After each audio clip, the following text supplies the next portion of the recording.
Paris não se revela em torno de um único monumento. Ela reúne sua força por meio de pontes, bulevares, margens de rio e pedra que aprendeu a guardar séculos à vista de todos. A cidade se estende ao longo do Sena, suas ilhas e margens formando as primeiras linhas, a partir das quais o restante de Paris parece ter crescido. Aqui, origens romanas, torres medievais, palácios reais e grandes avenidas não permanecem separadas em capítulos distintos, mas se comprimem umas contra as outras dentro do mesmo quadro vivo. Catedrais se erguem acima de ruas estreitas, enquanto pontes ligam o rio a bairros moldados por mercados, revoluções, salões e impérios. Do Louvre a Notre-Dame, da extensão ordenada das fachadas haussmannianas ao contorno de ferro da Torre Eiffel. Paris parece menos uma cidade construída de uma só vez do que uma cidade reescrita, repetidas vezes, sem jamais perder seu roteiro original. Em certas horas, terraços de cafés, bancas de livros e luzes do entardecer suavizam o peso de toda essa história até transformá-lo em algo quase natural. E enquanto o Sena carrega os reflexos de cúpulas, janelas e barcos que passam pelo centro de tudo, uma pergunta permanece: Paris é uma cidade moldada pela história ou a história encontrou seu palco mais elegante na forma de uma cidade?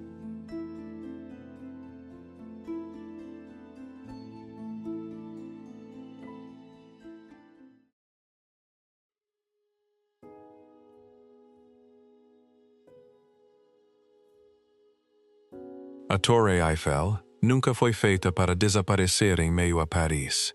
Desde o início, foi construída para interromper o horizonte, para se elevar acima de cúpulas, chaminés e fachadas de pedra, com uma forma que a cidade jamais havia visto. Quando surgiu em 1889, sua estrutura de ferro deve ter parecido quase desafiadora, mais como uma máquina ampliada além de qualquer lógica do que como um monumento pedindo para ser amado. No entanto, é exatamente isso que lhe confere sua força. A torre não depende de ornamentos, mitos ou de uma linhagem ancestral. Ela conquista a atenção por meio da exposição, vigas, rebites, simetria e altura, tudo deixado à vista, como se a própria estrutura tivesse se tornado o espetáculo, vista de baixo. Suas bases se abrem como um enorme portal, e o olhar é conduzido para cima, através de camadas de linhas que se cruzam e se tornam mais leves à medida que sobem. Ao seu redor, Paris continua sendo uma cidade de alvenaria, avenidas e elegância cuidadosamente medida. Ao entardecer, quando o ferro escurece contra um céu que perde a luz e as luzes começam a cintilar por toda a sua estrutura, ela parece menos um objeto colocado na cidade do que um sinal que a cidade já não consegue imaginar perder. A Torre Eiffel é um monumento que transformou Paris, ou a forma ousada que revelou que Paris poderia mudar e ainda continuar sendo ela mesma?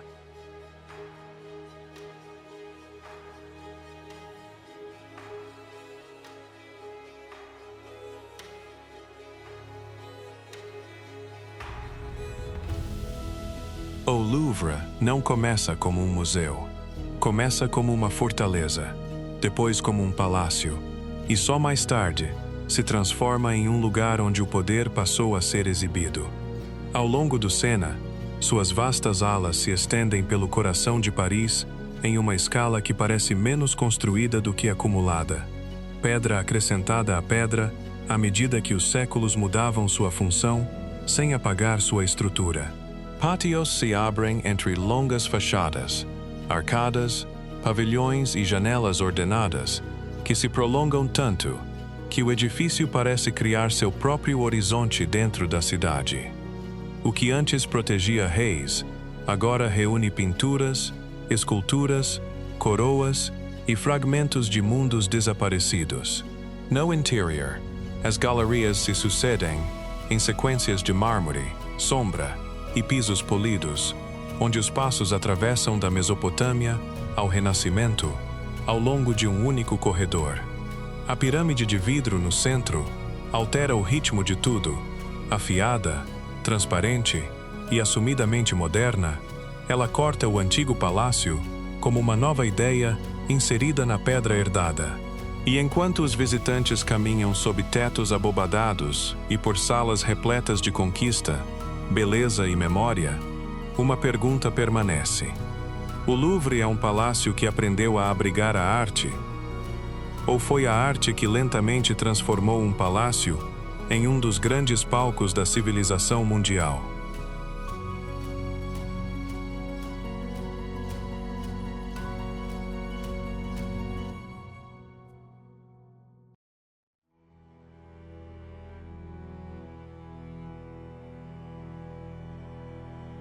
Versalhes nunca foi projetado para parecer modesto. Foi construído para se expandir em pedra, simetria e cerimônia, até que o próprio poder parecesse assumir uma forma arquitetônica. Não muito longe de Paris, o palácio se estende pela paisagem com longas fachadas, interiores dourados e jardins axiais traçados com tanta precisão que a natureza parece disciplinada à obediência. O que começou como um pavilhão de caça tornou-se o grande teatro da monarquia, onde salões, aposentos e pátios foram organizados não apenas para viver, mas para exibir posição, hierarquia e ritual.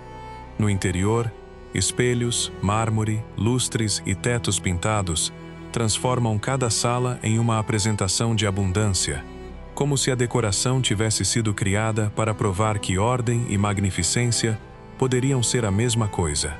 Além do palácio, fontes, canais e bosques, cuidadosamente aparados, estendem essa visão pela paisagem, levando o alcance do projeto muito além das próprias muralhas.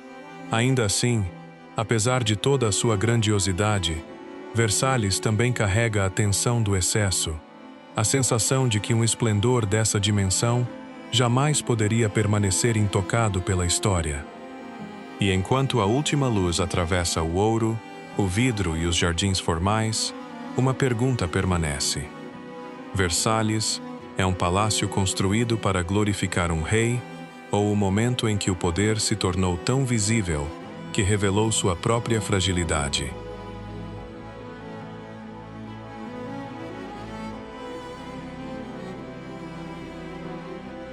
Mont Saint-Michel não parece tanto erguer-se da costa quanto se desprender dela.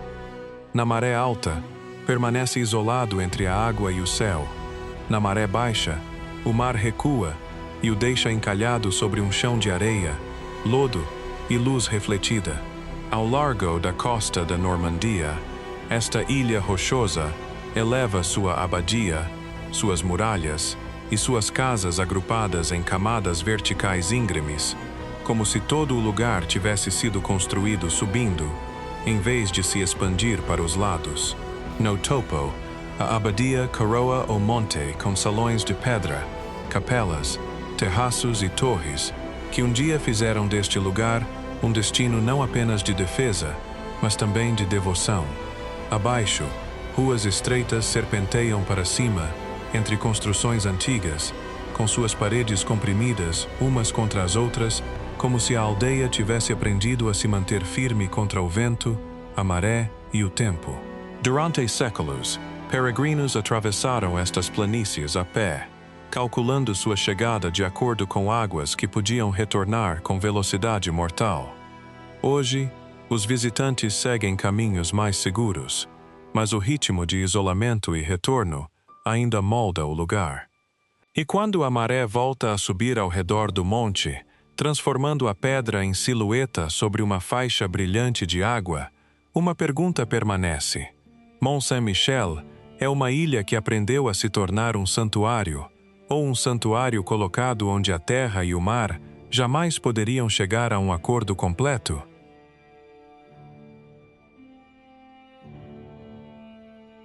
A Riviera Francesa não se revela como uma única linha costeira. Ela surge em fragmentos de luz, pedra, água e cidades que parecem voltar-se para o mar com uma naturalidade ensaiada. Ao longo da faixa mediterrânea do sudeste da França, a Côte d'Azur estende-se por baías, cabos, portos e calçadões, onde falésias, praias e vilas compartilham a mesma faixa estreita entre a montanha e o litoral. Aqui, o mar raramente parece distante. Ele avança contra portos antigos, fachadas de palácios e bulevares ladeados por palmeiras, transformando a própria luz do sol em parte da arquitetura. Nice se abre em uma longa curva ao lado da Baía dos Anjos, enquanto Cannes, Antibes e Saint-Tropez reúnem suas próprias versões de elegância ao redor de marinas, bairros antigos e promontórios contornados por pedra. Ainda assim, sob todo esse refinamento, esta costa preserva camadas mais antigas, portos de pesca, vilarejos nas colinas e estradas que um dia foram moldadas mais pelo relevo do que pelo glamour. Ao anoitecer, quando a água escurece até adquirir um tom de cobalto e as luzes começam a se espalhar ao longo da costa, a Riviera parece menos um destino turístico do que um palco onde o lazer, a paisagem e a exibição aprenderam a falar a mesma língua. A Riviera Francesa é uma costa transformada pela beleza, ou uma beleza organizada com tanto cuidado que a própria costa se tornou uma ideia.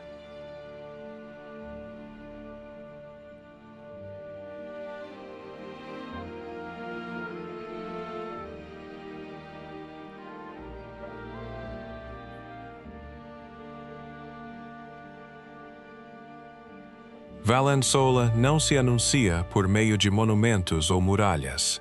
Ela se abre pelo Planalto em longas e regulares fileiras de lavanda, onde a cor, o aroma e o horizonte parecem organizados pela mesma mão paciente.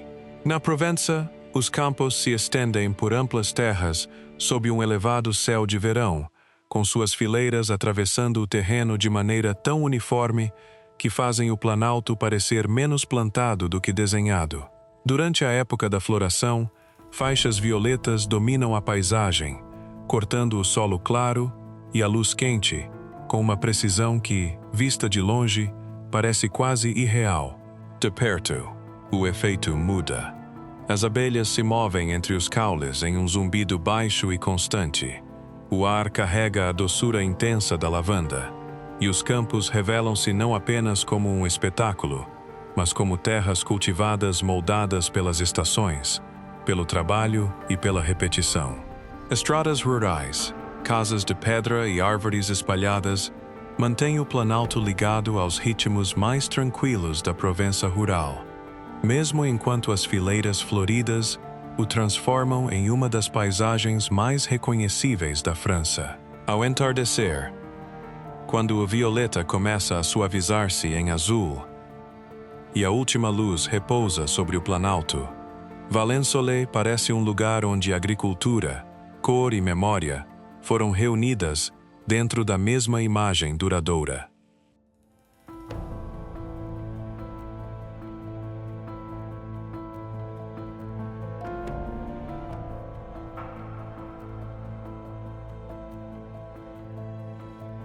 O Peru não se resolve de maneira simples. Quanto mais tempo você passa com ele, mais perguntas ele produz. Isso não é uma frustração. Esse é o propósito. Todo lugar que permanece com você, depois que você parte, compartilha a mesma qualidade. Ele lhe ofereceu algo que você não sabia que estava procurando. Não uma resposta, uma pergunta melhor. Alguns países são destinos. O Peru é um acerto de contas, com a história, com a escala, com a distância entre aquilo que pensamos saber e aquilo que realmente existe. Se algo deste vídeo permaneceu com você, deixe nos comentários abaixo. E, se quiser continuar, ainda há muito mais mundo para conhecer. E tetos pintados transformam cada sala em uma apresentação de abundância, como se a decoração tivesse sido criada para provar que ordem e magnificência poderiam ser a mesma coisa. Além do palácio, fontes, canais e bosques, cuidadosamente aparados, estendem essa visão pela paisagem, levando o alcance do projeto muito além das próprias muralhas. Ainda assim, apesar de toda a sua grandiosidade, Versalhes também carrega a tensão do excesso, a sensação de que um esplendor dessa dimensão jamais poderia permanecer intocado pela história. E enquanto a última luz atravessa o ouro, o vidro e os jardins formais, uma pergunta permanece. Versalhes é um palácio construído para glorificar um rei, ou o momento em que o poder se tornou tão visível?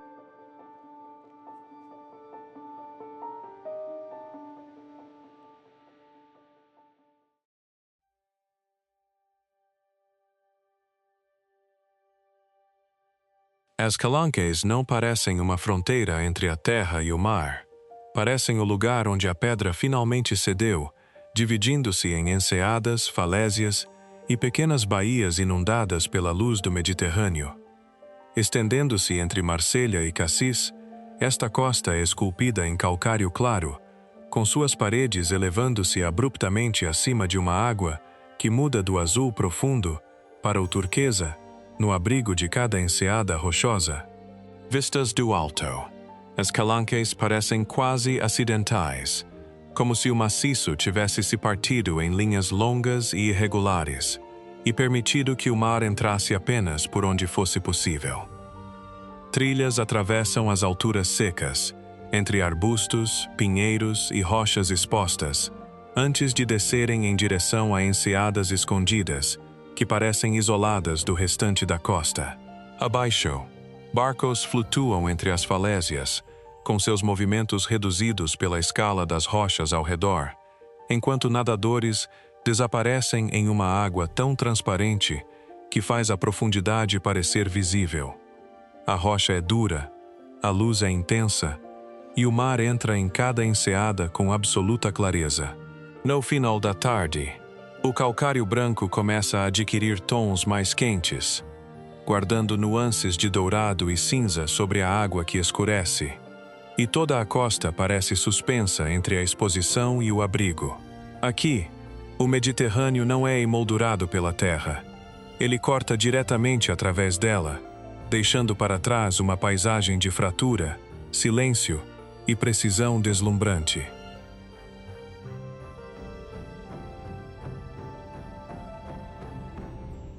Lyon.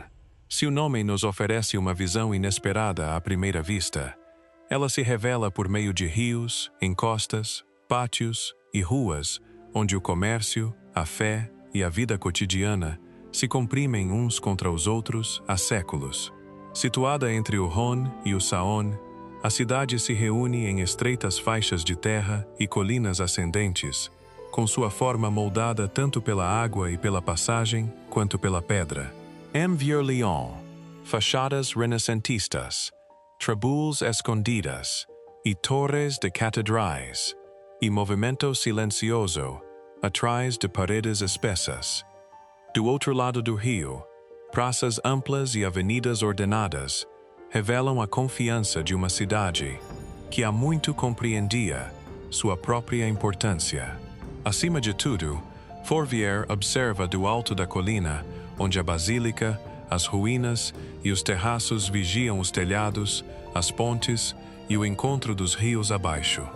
Ao nível da rua, mercados, bouchons e margens fluviais trazem a grandiosidade da história de volta aos ritmos comuns, de modo que Lyon nunca parece encenada, apenas profundamente vivida. Ao entardecer, quando a luz repousa sobre as fachadas e a água começa a carregar a cidade em reflexos fragmentados, Lyon assume a confiança silenciosa de um lugar que não precisou de espetáculo para se tornar inesquecível.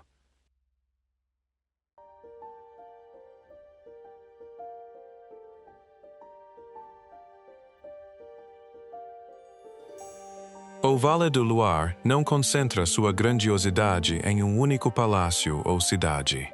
Ele se revela ao longo do rio em bosques, vinhedos, campos e castelos, onde a água, a pedra e a terra cultivada parecem ter sido ensinadas a pertencer ao mesmo projeto.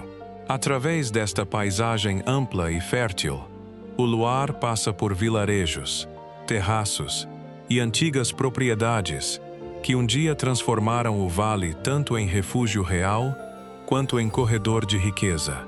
Entre esses castelos, Chambord se ergue com uma força incomum.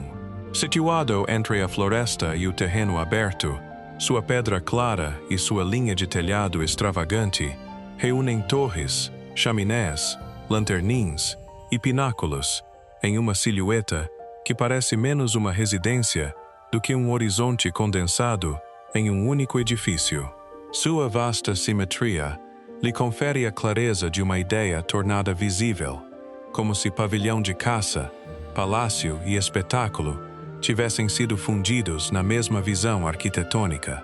Ao seu redor, o vale permanece suave, ordenado e amplo. Os campos se estendem para longe, os bosques sustentam o horizonte, e o rio continua atravessando uma paisagem onde o poder um dia se expressou não apenas por meio de muralhas, mas também por jardins, caminhos e pela cuidadosa modelagem da própria terra. Ao entardecer, quando a luz repousa sobre a pedra de Chambord e a tranquila vastidão do Vale do Loire, toda a cena parece menos uma coleção de monumentos do que uma paisagem onde a magnificência recebeu espaço suficiente para se tornar permanente.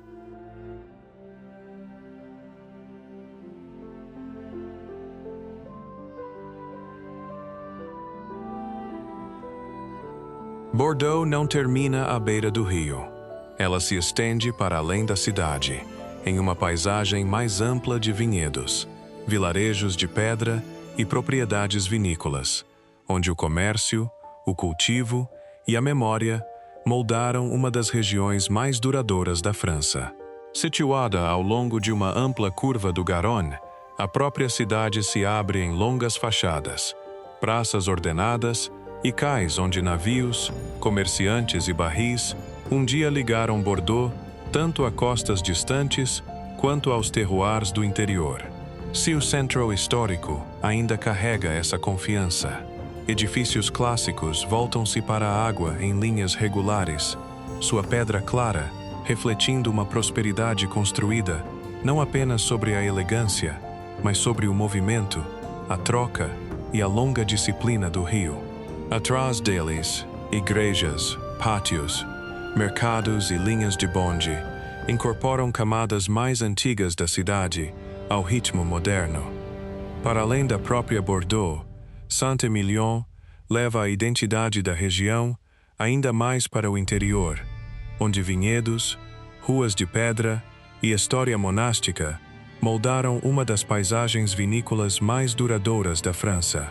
Ao entardecer, quando o Garonne começa a refletir fachadas, pontes e o céu que se apaga, Bordeaux parece menos uma cidade separada de sua zona rural do que o centro de um mundo maior, onde rio, vinhedo e pedra conversam entre si há séculos.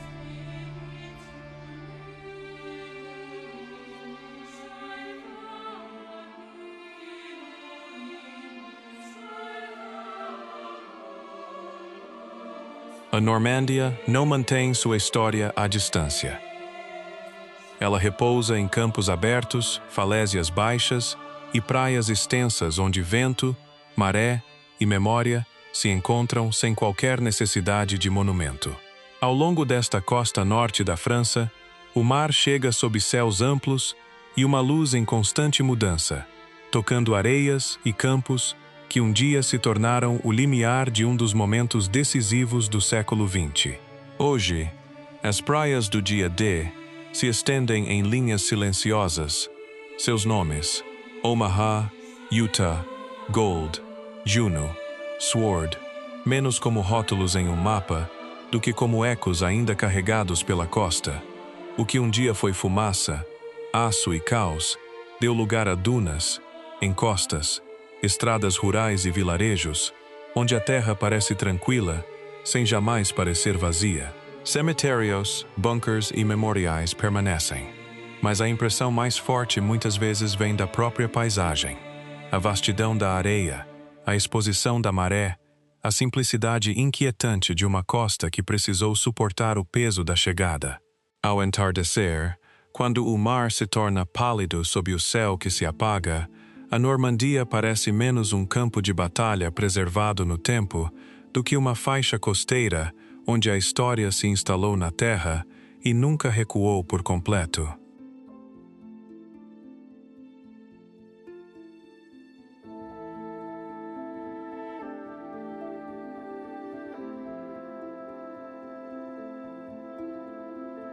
Estrasburgo não pertence a uma única tradição.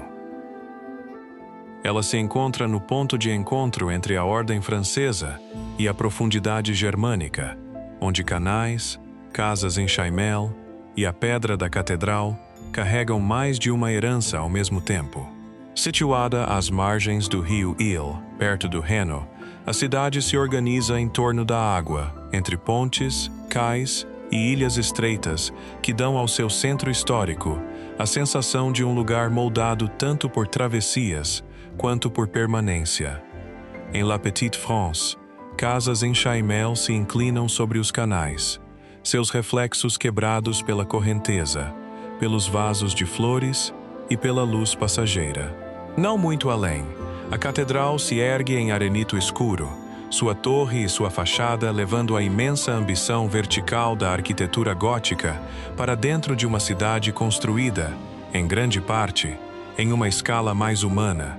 Ao seu redor, praças, linhas de bonde e ruas antigas incorporam a textura medieval ao movimento de uma moderna capital europeia. Ao entardecer, quando a água escurece sob as pontes e a catedral ainda retém a última luz acima dos telhados, Estrasburgo parece uma cidade moldada não pela contradição, mas pelo longo hábito de transformar fronteiras culturais em uma forma duradoura.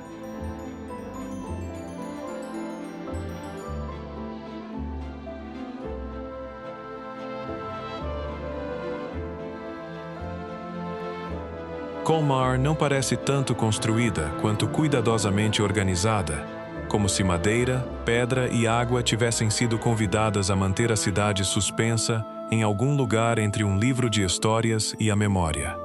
No coração da Alsácia, seu centro histórico se reúne em torno de ruas estreitas, canais e casas de telhados inclinados pintadas em cores que parecem destinadas a iluminar até mesmo a mais cinzenta luz de inverno.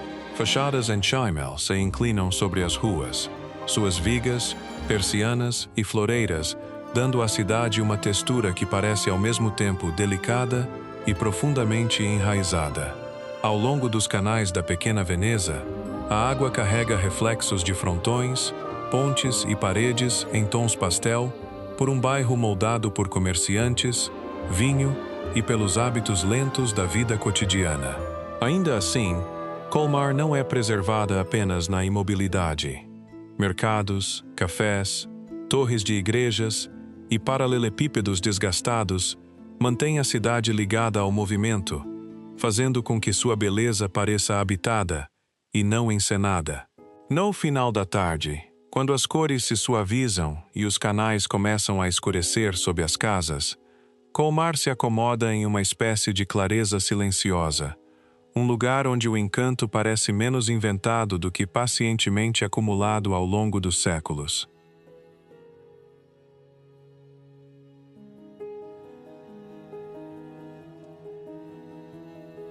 Colmar não parece tanto construída quanto cuidadosamente organizada, como se madeira, pedra e água tivessem sido convidadas a manter a cidade suspensa em algum lugar entre um livro de histórias e a memória. No coração da Alsácia, seu centro histórico se reúne em torno de ruas estreitas, canais e casas de telhados inclinados, pintadas em cores que parecem destinadas a iluminar até mesmo a mais cinzenta luz de inverno. Fachadas em chaimel se inclinam sobre as ruas, suas vigas, persianas e floreiras, dando à cidade uma textura que parece ao mesmo tempo delicada e profundamente enraizada. Ao longo dos canais da pequena Veneza, a água carrega reflexos de frontões, pontes e paredes, em tons pastel, por um bairro moldado por comerciantes, vinho e pelos hábitos lentos da vida cotidiana. Ainda assim, Colmar não é preservada apenas na imobilidade. Mercados, cafés, torres de igrejas e paralelepípedos desgastados mantêm a cidade ligada ao movimento, fazendo com que sua beleza pareça habitada e não encenada. No final da tarde, quando as cores se suavizam e os canais começam a escurecer sob as casas, Colmar se acomoda em uma espécie de clareza silenciosa. Um lugar onde o encanto parece menos inventado do que pacientemente acumulado ao longo dos séculos.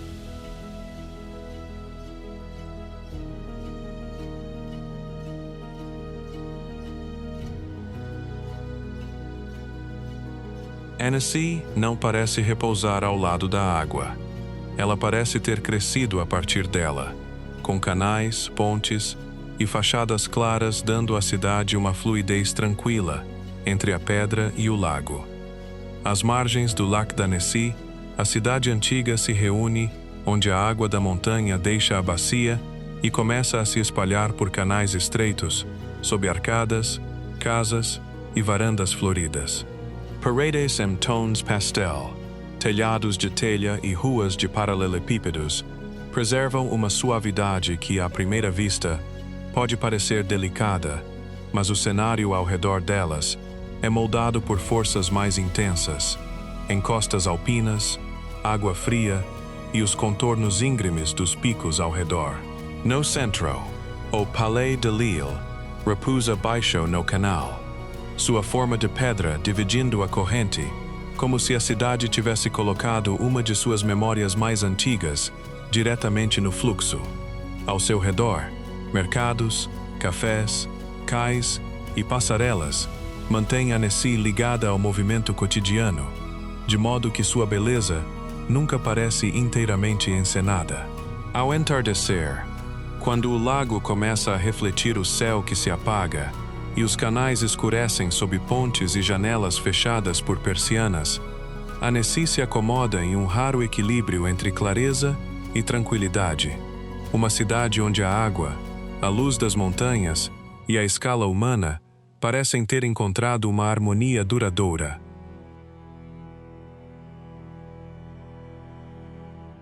Avignon.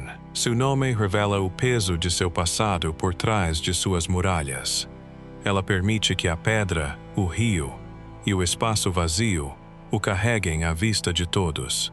Situada às margens do Rhône, no sul da França, a cidade se reúne atrás de muralhas e torres que ainda preservam o contorno de um lugar, outrora moldado pelo poder, pela fé e pelo isolamento.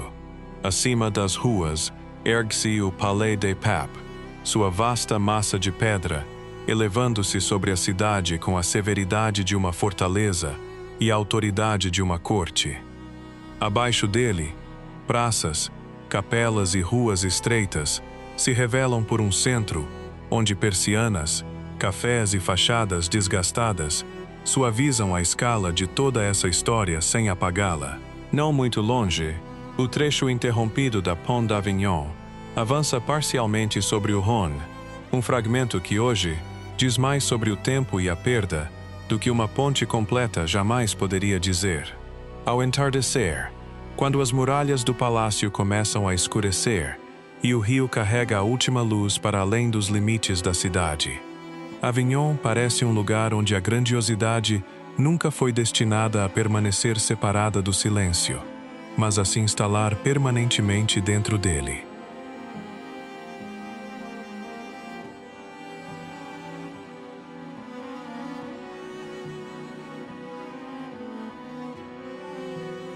Carcassonne, uma cidade que nunca deslizou lentamente para dentro da história.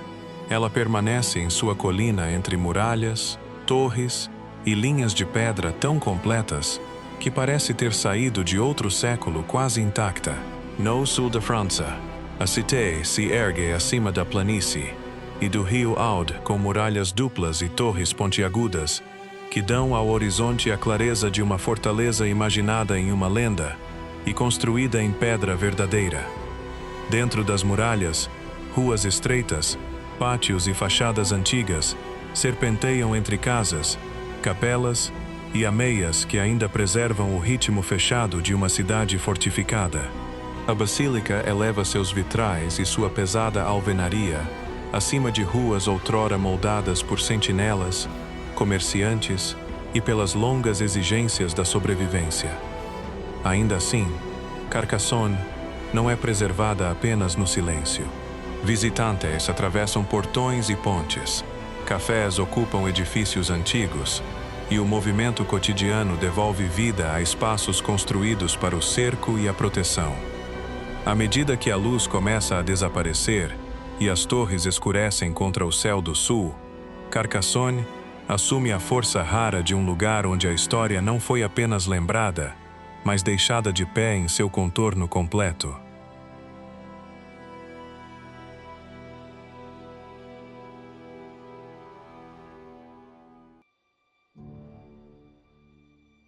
Aqui, o rio parece menos atravessar a terra do que ensiná-la a reunir castelos, vilarejos e falésias ao longo de seu curso. O Vale do Dordogne se revela entre encostas arborizadas, calcário claro e curvas lentas de água que conduzem o olhar de uma crista, fortaleza ou cidade ribeirinha à seguinte. Ao longo de suas margens, lugares como Sarlat-la-Canéda, Beynac-et-Cazenac e La Roque-Gageac oferecem ao vale algumas de suas formas mais marcantes. Casas de pedra dourada, ruas íngremes, terraços à beira do rio e muralhas elevando-se acima da linha d'água. No alto, acima do rio, castelos como Beynac e Castelnau ainda dominam as alturas, suas torres e ameias marcando uma paisagem onde a defesa dependia de uma visão clara do vale abaixo. Em outros lugares, cavernas e sítios pré-históricos como Lascaux levam a memória da presença humana muito mais fundo no tempo, fazendo o Dordogne parecer habitado não por uma única era, mas por muitas que nunca se retiraram completamente da terra. Em certas horas, o rio reflete falésias, bosques de nogueiras, pontes e a luz que desaparece com tamanha quietude que todo o vale parece, por um breve momento, suspenso. Ao entardecer, o Dordogne se torna menos uma rota pelo campo do que uma longa conversa entre o rio, a pedra e a memória. O que permanece não é apenas a beleza do vale, mas a sensação de que o próprio tempo aprendeu a se instalar aqui sem jamais ficar imóvel.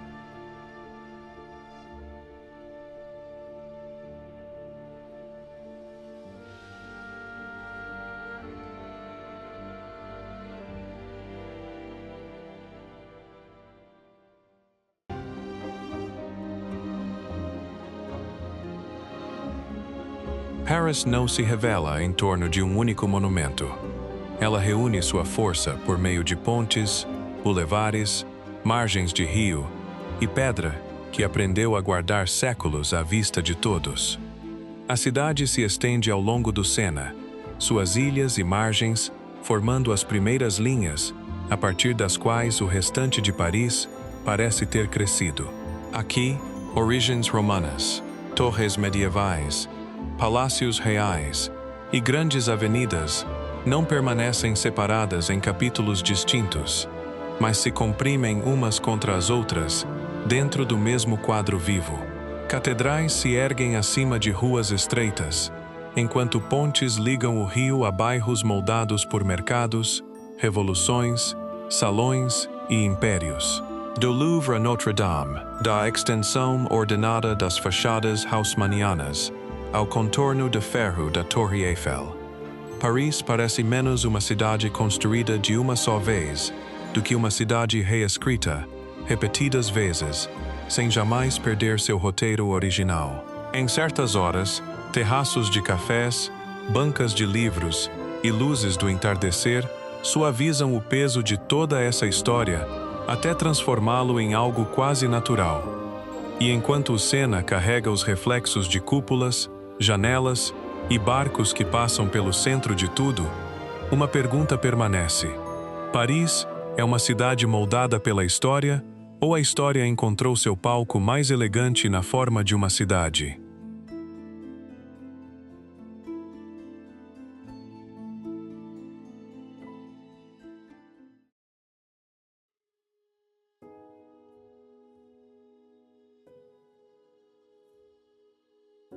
A Torre Eiffel nunca foi feita para desaparecer em meio a Paris.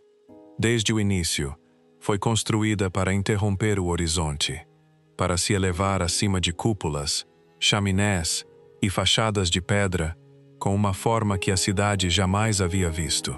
Quando surgiu em 1889, sua estrutura de ferro deve ter parecido quase desafiadora, mais como uma máquina ampliada além de qualquer lógica do que como um monumento pedindo para ser amado.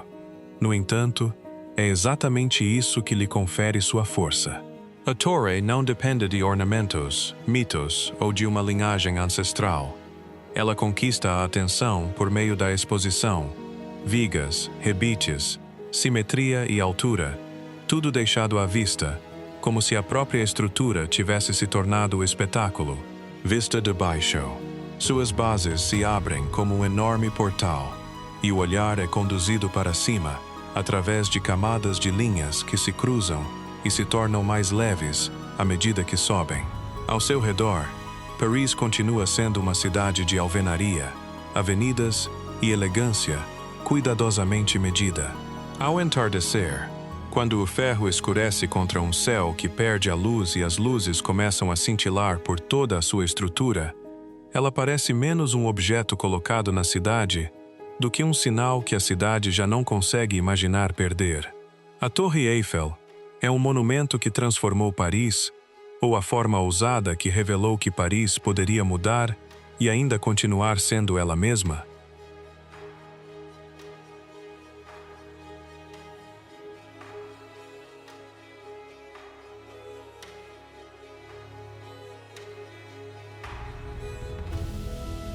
O Louvre não começa como um museu. Começa como uma fortaleza, depois como um palácio, e só mais tarde se transforma em um lugar onde o poder passou a ser exibido. Ao longo do Sena, suas vastas alas se estendem pelo coração de Paris em uma escala que parece menos construída do que acumulada, pedra acrescentada à pedra à medida que os séculos mudavam sua função sem apagar sua estrutura. Pátios se abrem entre longas fachadas, arcadas, pavilhões e janelas ordenadas, que se prolongam tanto que o edifício parece criar seu próprio horizonte dentro da cidade.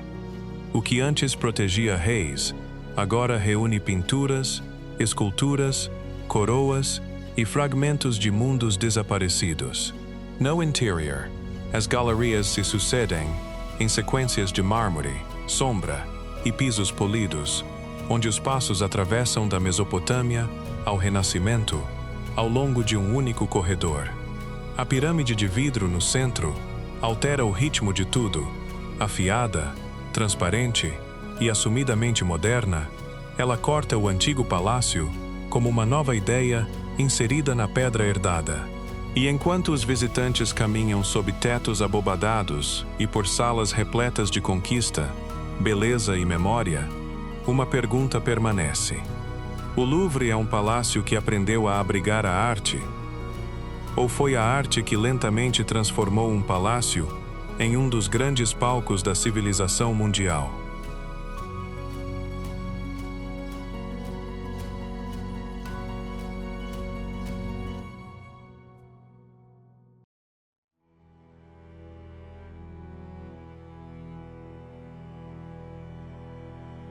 Versalhes nunca foi projetado para parecer modesto. Foi construído para se expandir em pedra, simetria e cerimônia, até que o próprio poder parecesse assumir uma forma arquitetônica. Não muito longe de Paris, o palácio se estende pela paisagem com longas fachadas, interiores dourados e jardins axiais traçados com tanta precisão que a natureza parece disciplinada à obediência. O que começou como um pavilhão de caça tornou-se o grande teatro da monarquia, onde salões, aposentos e pátios foram organizados não apenas para viver, mas para exibir posição, hierarquia e ritual. No interior, espelhos, mármore, lustres e tetos pintados transformam cada sala em uma apresentação de abundância, como se a decoração tivesse sido criada para provar que ordem e magnificência poderiam ser a mesma coisa. Além do palácio, fontes, canais e bosques, cuidadosamente aparados, estendem essa visão pela paisagem, levando o alcance do projeto muito além das próprias muralhas. Ainda assim, apesar de toda a sua grandiosidade, Versalhes também carrega a tensão do excesso, a sensação de que um esplendor dessa dimensão jamais poderia permanecer intocado pela história. E enquanto a última luz atravessa o ouro, o vidro e os jardins formais, uma pergunta permanece. Versalhes é um palácio construído para glorificar um rei, ou o momento em que o poder se tornou tão visível que revelou sua própria fragilidade?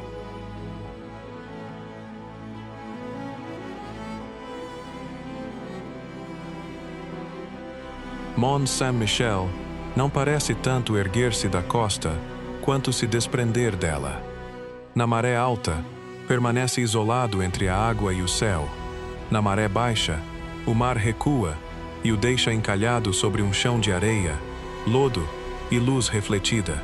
Ao largo da costa da Normandia, esta ilha rochosa eleva sua abadia, suas muralhas e suas casas agrupadas em camadas verticais íngremes, como se todo o lugar tivesse sido construído subindo, em vez de se expandir para os lados.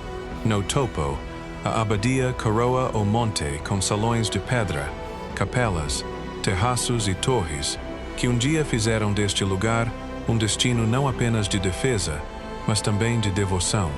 Abaixo, ruas estreitas serpenteiam para cima, entre construções antigas, com suas paredes comprimidas umas contra as outras, como se a aldeia tivesse aprendido a se manter firme contra o vento, a maré e o tempo. Durante séculos, peregrinos atravessaram estas planícies a pé, calculando sua chegada de acordo com águas que podiam retornar com velocidade mortal.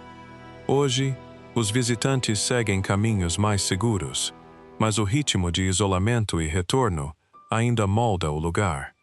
E quando a maré volta a subir ao redor do monte, transformando a pedra em silhueta sobre uma faixa brilhante de água, uma pergunta permanece. Mont Saint-Michel é uma ilha que aprendeu a se tornar um santuário, ou um santuário colocado onde a terra e o mar jamais poderiam chegar a um acordo completo?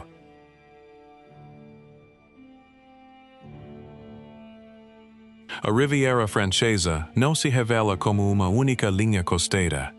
Ela surge em fragmentos de luz, pedra, água e cidades que parecem voltar-se para o mar com uma naturalidade ensaiada. Ao longo da faixa mediterrânea do sudeste da França, a Côte d'Azur estende-se por baías, cabos, portos e calçadões, onde falésias, praias e vilas compartilham a mesma faixa estreita entre a montanha e o litoral. Aqui, o mar raramente parece distante. Ele avança contra portos antigos, fachadas de palácios e bulevares ladeados por palmeiras, transformando a própria luz do sol em parte da arquitetura. Nice se abre em uma longa curva ao lado da Baía dos Anjos, enquanto Cannes, Antibes e Saint-Tropez reúnem suas próprias versões de elegância ao redor de marinas, bairros antigos e promontórios contornados por pedra. Ainda assim, sob todo esse refinamento, esta costa preserva camadas mais antigas, portos de pesca, vilarejos nas colinas e estradas que um dia foram moldadas mais pelo relevo do que pelo glamour. Ao anoitecer, quando a água escurece até adquirir um tom de cobalto e as luzes começam a se espalhar ao longo da costa, a Riviera parece menos um destino turístico do que um palco onde o lazer, a paisagem e a exibição aprenderam a falar a mesma língua. A Riviera Francesa é uma costa transformada pela beleza, ou uma beleza organizada com tanto cuidado que a própria costa se tornou uma ideia.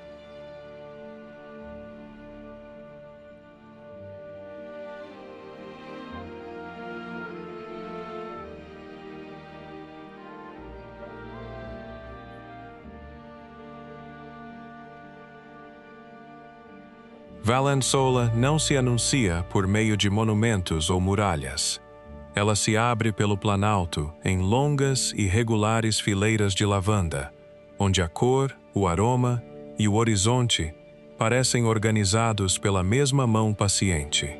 Na Provença, os campos se estendem por amplas terras sob um elevado céu de verão, com suas fileiras atravessando o terreno de maneira tão uniforme que fazem o planalto parecer menos plantado do que desenhado.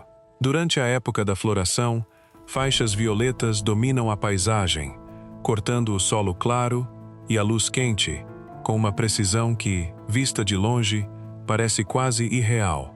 De perto, o efeito muda. As abelhas se movem entre os caules em um zumbido baixo e constante. O ar carrega a doçura intensa da lavanda, e os campos revelam-se não apenas como um espetáculo, mas como terras cultivadas moldadas pelas estações, pelo trabalho e pela repetição.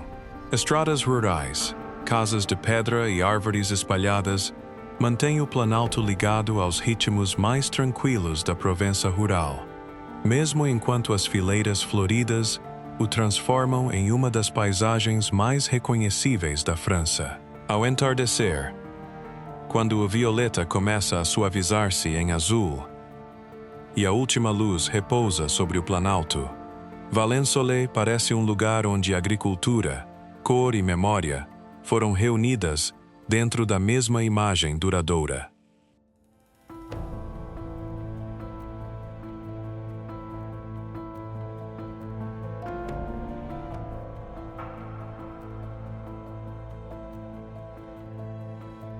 O Peru não se resolve de maneira simples. Quanto mais tempo você passa com ele, mais perguntas ele produz. Isso não é uma frustração. Esse é o propósito. Todo lugar que permanece com você, depois que você parte, compartilha a mesma qualidade.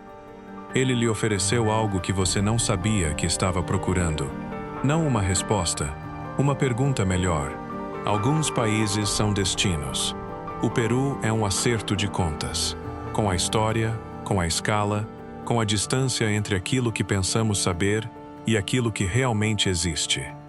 Se algo deste vídeo permaneceu com você, deixe nos comentários abaixo. E, se quiser continuar, ainda há muito mais mundo para conhecer. Interior, espelhos, mármore, lustres e tetos pintados transformam cada sala em uma apresentação de abundância, como se a decoração tivesse sido criada para provar que ordem e magnificência poderiam ser a mesma coisa.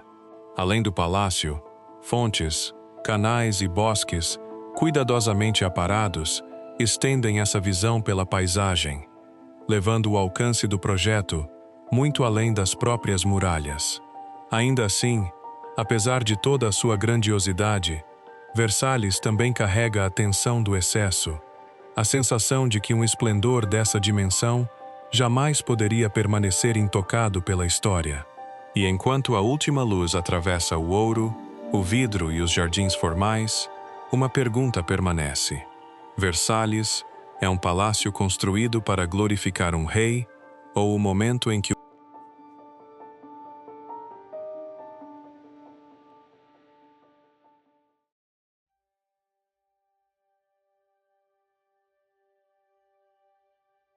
As Calanques não parecem uma fronteira entre a terra e o mar. Parecem o lugar onde a pedra finalmente cedeu, dividindo-se em enseadas, falésias e pequenas baías inundadas pela luz do Mediterrâneo. Estendendo-se entre Marselha e Cassis, esta costa é esculpida em calcário claro, com suas paredes elevando-se abruptamente acima de uma água que muda do azul profundo para o turquesa, no abrigo de cada enseada rochosa. Vistas do alto. As Calanques parecem quase acidentais, como se o maciço tivesse se partido em linhas longas e irregulares, e permitido que o mar entrasse apenas por onde fosse possível. Trilhas atravessam as alturas secas, entre arbustos, pinheiros e rochas expostas, antes de descerem em direção a enseadas escondidas, que parecem isoladas do restante da costa. Abaixo, barcos flutuam entre as falésias, com seus movimentos reduzidos pela escala das rochas ao redor, enquanto nadadores desaparecem em uma água tão transparente que faz a profundidade parecer visível. A rocha é dura, a luz é intensa, e o mar entra em cada enseada com absoluta clareza.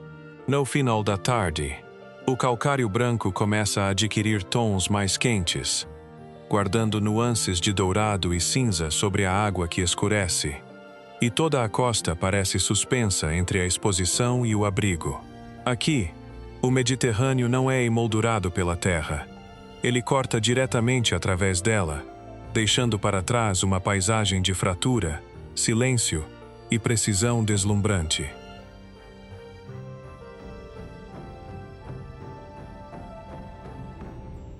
Lyon. Se o nome nos oferece uma visão inesperada à primeira vista, ela se revela por meio de rios, encostas, pátios e ruas, onde o comércio, a fé e a vida cotidiana se comprimem uns contra os outros há séculos. Situada entre o Rhône e o Saône, a cidade se reúne em estreitas faixas de terra e colinas ascendentes, com sua forma moldada tanto pela água e pela passagem, quanto pela pedra. Vieux-Lyon, fachadas renascentistas, trabuls escondidas e torres de catedrais, e movimento silencioso atrás de paredes espessas. Do outro lado do rio, praças amplas e avenidas ordenadas revelam a confiança de uma cidade que há muito compreendia sua própria importância. Acima de tudo, Fourvière observa do alto da colina, onde a basílica, as ruínas e os terraços vigiam os telhados, as pontes e o encontro dos rios abaixo. Ao nível da rua, mercados, bouchons e margens fluviais trazem a grandiosidade da história de volta aos ritmos comuns, de modo que Lyon nunca parece encenada, apenas profundamente vivida. Ao entardecer, quando a luz repousa sobre as fachadas e a água começa a carregar a cidade em reflexos fragmentados, Lyon assume a confiança silenciosa de um lugar que não precisou de espetáculo para se tornar inesquecível.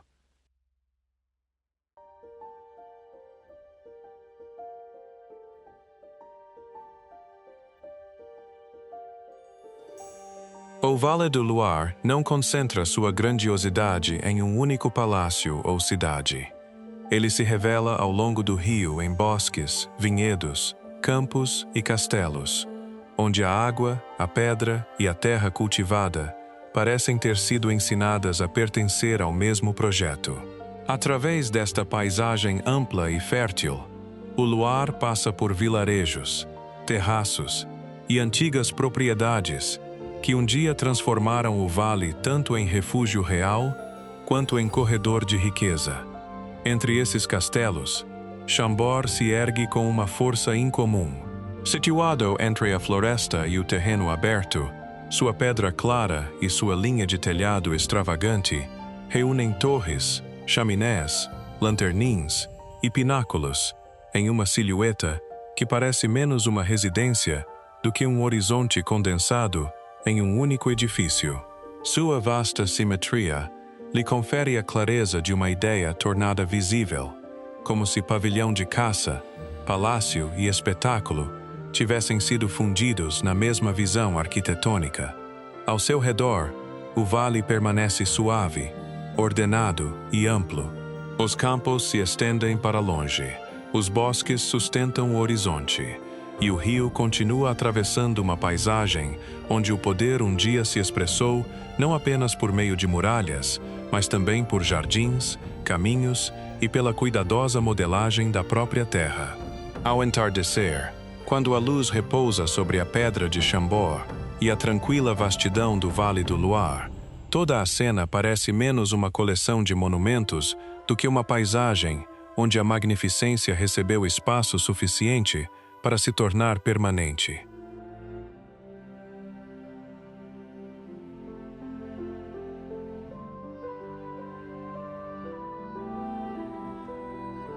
Bordeaux não termina à beira do rio.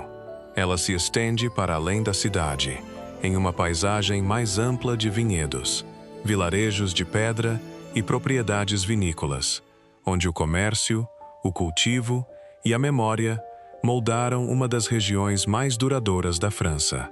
Situada ao longo de uma ampla curva do Garonne, a própria cidade se abre em longas fachadas, praças ordenadas e cais onde navios, comerciantes e barris um dia ligaram Bordeaux tanto a costas distantes quanto aos terroirs do interior. Seu centro histórico ainda carrega essa confiança. Edifícios clássicos voltam-se para a água em linhas regulares, sua pedra clara refletindo uma prosperidade construída não apenas sobre a elegância, mas sobre o movimento, a troca e a longa disciplina do rio. Atrás deles, igrejas, pátios, mercados e linhas de bonde incorporam camadas mais antigas da cidade ao ritmo moderno. Para além da própria Bordeaux, Saint-Émilion leva a identidade da região ainda mais para o interior, onde vinhedos, ruas de pedra e história monástica moldaram uma das paisagens vinícolas mais duradouras da França. Ao entardecer, quando o Garonne começa a refletir fachadas, pontes e o céu que se apaga, Bordeaux parece menos uma cidade separada de sua zona rural do que o centro de um mundo maior, onde rio, vinhedo e pedra conversam entre si há séculos.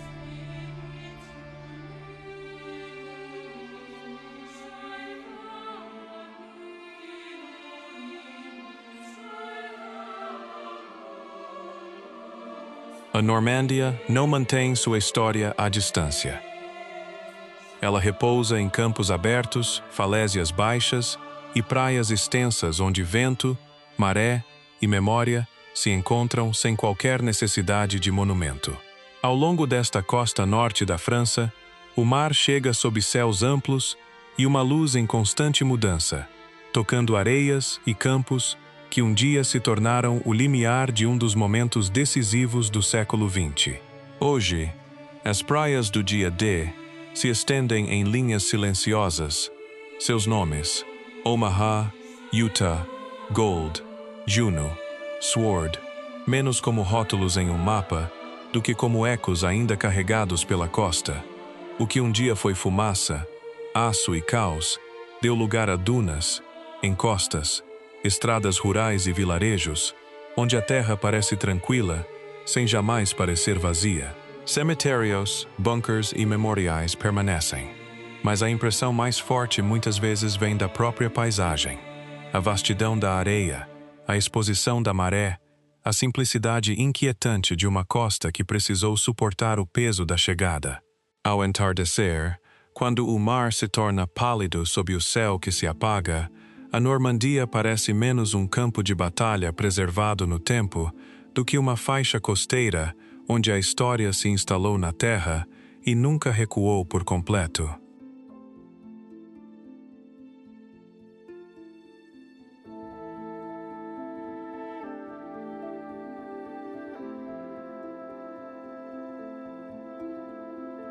Estrasburgo não pertence a uma única tradição.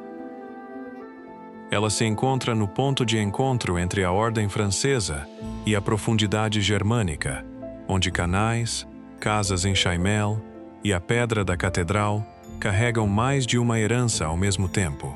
Situada às margens do rio Ile, perto do Reno, a cidade se organiza em torno da água, entre pontes, cais e ilhas estreitas que dão ao seu centro histórico a sensação de um lugar moldado tanto por travessias quanto por permanência. Em La Petite France, casas em Chaimel se inclinam sobre os canais, seus reflexos quebrados pela correnteza, pelos vasos de flores e pela luz passageira. Não muito além, a catedral se ergue em arenito escuro, sua torre e sua fachada levando a imensa ambição vertical da arquitetura gótica para dentro de uma cidade construída, em grande parte, em uma escala mais humana. Ao seu redor, praças, linhas de bonde e ruas antigas incorporam a textura medieval ao movimento de uma moderna capital europeia. Ao entardecer, quando a água escurece sob as pontes e a catedral ainda retém a última luz acima dos telhados, Estrasburgo parece uma cidade moldada não pela contradição, mas pelo longo hábito de transformar fronteiras culturais em uma forma duradoura.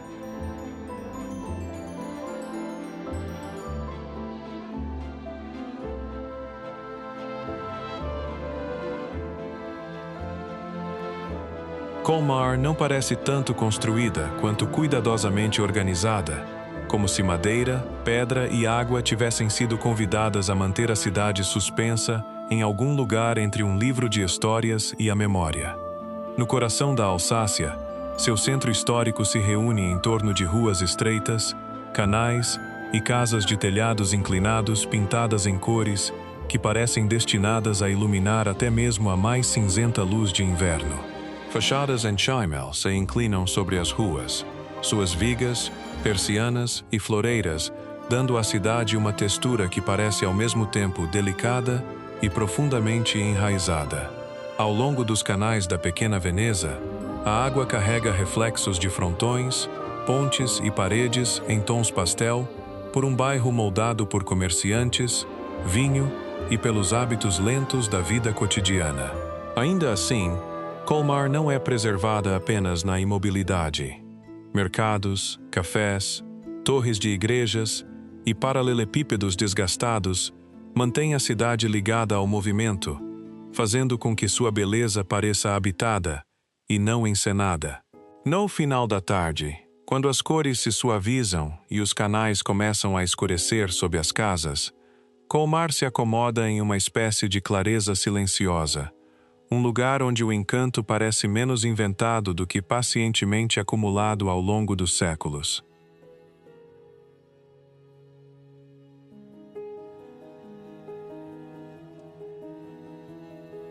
Colmar não parece tanto construída quanto cuidadosamente organizada, como se madeira, pedra e água tivessem sido convidadas a manter a cidade suspensa em algum lugar entre um livro de histórias e a memória.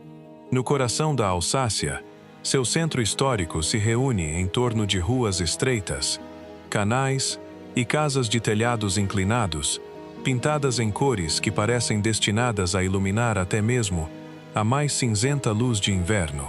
Fachadas em chaimel se inclinam sobre as ruas, suas vigas, persianas e floreiras, dando à cidade uma textura que parece ao mesmo tempo delicada e profundamente enraizada.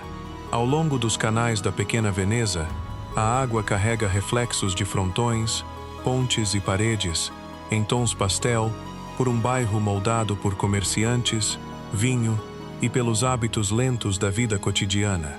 Ainda assim, Colmar não é preservada apenas na imobilidade. Mercados, cafés, torres de igrejas e paralelepípedos desgastados mantém a cidade ligada ao movimento, fazendo com que sua beleza pareça habitada e não encenada. No final da tarde, quando as cores se suavizam e os canais começam a escurecer sob as casas, Colmar se acomoda em uma espécie de clareza silenciosa, um lugar onde o encanto parece menos inventado do que pacientemente acumulado ao longo dos séculos.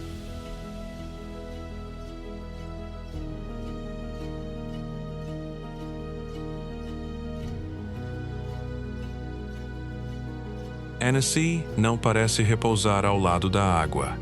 Ela parece ter crescido a partir dela, com canais, pontes e fachadas claras dando à cidade uma fluidez tranquila entre a pedra e o lago. Às margens do Lac d'Annecy, a cidade antiga se reúne onde a água da montanha deixa a bacia e começa a se espalhar por canais estreitos, sob arcadas, casas e varandas floridas. Paredes em tons pastel, telhados de telha e ruas de paralelepípedos preservam uma suavidade que, à primeira vista, pode parecer delicada, mas o cenário ao redor delas é moldado por forças mais intensas, encostas alpinas, água fria e os contornos íngremes dos picos ao redor. No centro, o Palais de Lille repousa baixo no canal, sua forma de pedra dividindo a corrente, como se a cidade tivesse colocado uma de suas memórias mais antigas diretamente no fluxo. Ao seu redor, Mercados, cafés, cais e passarelas mantêm Annecy ligada ao movimento cotidiano, de modo que sua beleza nunca parece inteiramente encenada. Ao entardecer, quando o lago começa a refletir o céu que se apaga e os canais escurecem sob pontes e janelas fechadas por persianas, Annecy se acomoda em um raro equilíbrio entre clareza e tranquilidade. Uma cidade onde a água, a luz das montanhas e a escala humana parecem ter encontrado uma harmonia duradoura.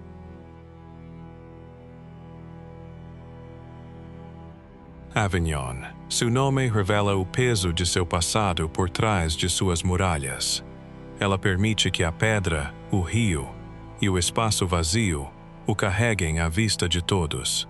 Situada às margens do Rhône, no sul da França, a cidade se reúne atrás de muralhas e torres que ainda preservam o contorno de um lugar, outrora moldado pelo poder, pela fé e pelo isolamento. Acima das ruas, ergue-se o Palais des Papes, sua vasta massa de pedra, elevando-se sobre a cidade com a severidade de uma fortaleza e a autoridade de uma corte. Abaixo dele, praças, capelas e ruas estreitas se revelam por um centro, onde persianas, cafés e fachadas desgastadas suavizam a escala de toda essa história sem apagá-la. Não muito longe, o trecho interrompido da Pont d'Avignon avança parcialmente sobre o Rhône, um fragmento que hoje diz mais sobre o tempo e a perda do que uma ponte completa jamais poderia dizer. Ao entardecer, quando as muralhas do palácio começam a escurecer e o rio carrega a última luz para além dos limites da cidade, Avignon parece um lugar onde a grandiosidade nunca foi destinada a permanecer separada do silêncio, mas a se instalar permanentemente dentro dele.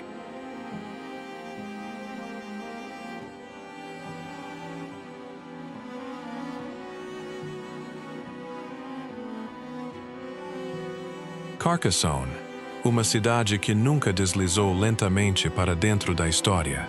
Ela permanece em sua colina entre muralhas, torres e linhas de pedra tão completas que parece ter saído de outro século quase intacta. No sul da França, a Cité se ergue acima da planície e do rio Aude com muralhas duplas e torres pontiagudas que dão ao horizonte a clareza de uma fortaleza imaginada em uma lenda e construída em pedra verdadeira. Dentro das muralhas, ruas estreitas, pátios e fachadas antigas serpenteiam entre casas, capelas e ameias que ainda preservam o ritmo fechado de uma cidade fortificada. A basílica eleva seus vitrais e sua pesada alvenaria acima de ruas outrora moldadas por sentinelas, comerciantes e pelas longas exigências da sobrevivência. Ainda assim, Carcassonne não é preservada apenas no silêncio. Visitantes atravessam portões e pontes, cafés ocupam edifícios antigos, e o movimento cotidiano devolve vida a espaços construídos para o cerco e a proteção. À medida que a luz começa a desaparecer e as torres escurecem contra o céu do sul, Carcassonne assume a força rara de um lugar onde a história não foi apenas lembrada, mas deixada de pé em seu contorno completo.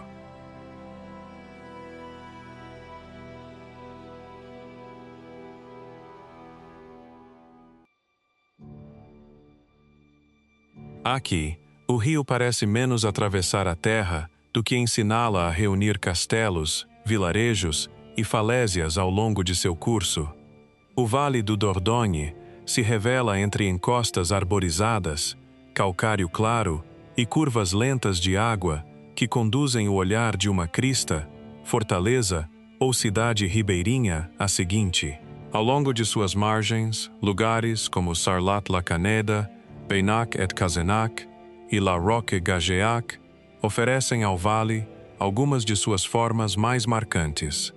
Casas de pedra dourada, ruas íngremes, terraços à beira do rio e muralhas elevando-se acima da linha d'água. No alto, acima do rio, castelos como Baynac e Castelnau ainda dominam as alturas, suas torres e ameias marcando uma paisagem onde a defesa dependia de uma visão clara do vale abaixo. Em outros lugares, cavernas e sítios pré-históricos como Lascaux levam a memória da presença humana muito mais fundo no tempo, fazendo o Dordogne parecer habitado não por uma única era, mas por muitas que nunca se retiraram completamente da terra.